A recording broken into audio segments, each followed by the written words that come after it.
Kellyanne, good evening. Good to have you with us, as always. Hi, Martha. So some of the president's critics right after the speech said that it was vindictive and vulgar. They said that he should never have used that word in the White House. What do you say to that?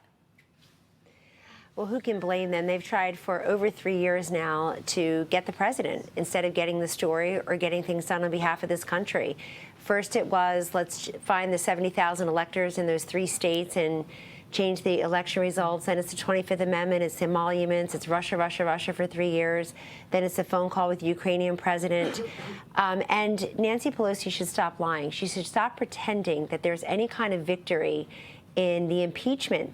The goal was to remove the president. It's always been to stop Donald Trump from being and continuing to be the president. That's the goal. They failed miserably. And I would ask them, what do you have left? What do you have left? You put everything you had against this, and all you have left is a very dispirited, chaotic Democratic base. You've got Joe Biden running around saying he's electable. The Democratic voters in Iowa are saying you're not even delectable, let alone electable. And you have a president who's more emboldened than ever. Emboldened to do things on behalf of this country. Well, that's what I wanted to ask you about. You know, in terms of today's celebration, and in many ways, you know, you can understand him wanting to bring everyone together who worked on the case with him, but it sort of felt in some ways like, you know, it was more maybe a private celebration instead of something, you know, for everybody. And you know, given that, does it stir up his opposition? Does all of this just continue to sort of poke the fire? And I know, you know, you're going to say, well, what can you? It's never going to stop the attacking. But no. But can the president at some point, you know, take the high road and say, you know what, enough. Let's put this behind us and let's move on. Martha, we have said that so many times, though. I've said it on his behalf. He has said it. And to what end? Go back and look at what happened after the Mueller report came out about March 24th of last year. That's almost a year ago. The Mueller report came out, and immediately the press got nervous and started writing all these stories. Well, when will you move on? When will you move on? They were very nervous that maybe the tables would be turned, and we'd start saying, what was this about? A 600-page report that says nothing. And nobody moved on. They didn't move on. They moved on to the Mueller testimony. The sequel was as bad as the original. And then they moved on to the Ukrainian investigation.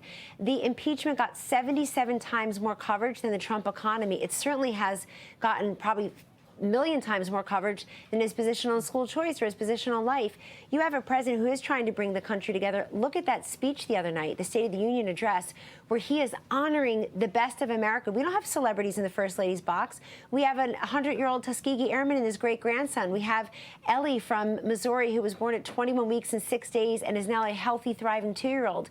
We have a reunited military family.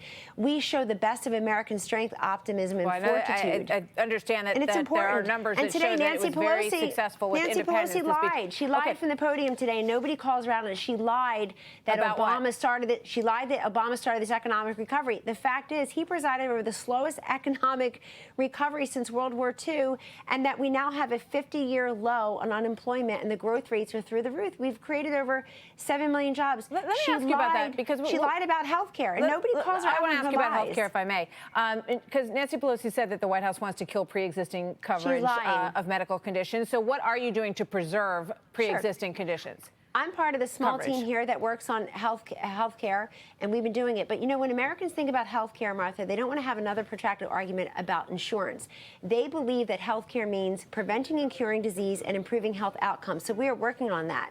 The president already has done a major change. Does the president want to continue to cover pre-existing conditions with insurance? The answer to that is 100% absolutely yes. And anybody who says otherwise is lying. This president is covering, he wants to cover pre-existing conditions. And may I remind everybody, next month will be the 10-year anniversary of Obamacare. Yes, it helped some Americans, but 10 years later, the big lie, you can keep your plan, you can keep your doctor, that was wrong. And we still have millions and millions of Americans, Martha, with no type of health insurance whatsoever. Biden promised everybody would be covered. You can keep your plan, keep your doctor. We are I think it's important to get on the record on that, because it's clearly going to be a big topic as we move forward. Yes, but it's very important to make sure Americans have coverage. One last question for you. If Joe Biden, you know, and who knows what's going to happen in New Hampshire and South Carolina, but his numbers have declined a bit in New Hampshire, and also they've dropped about 5% in South Carolina.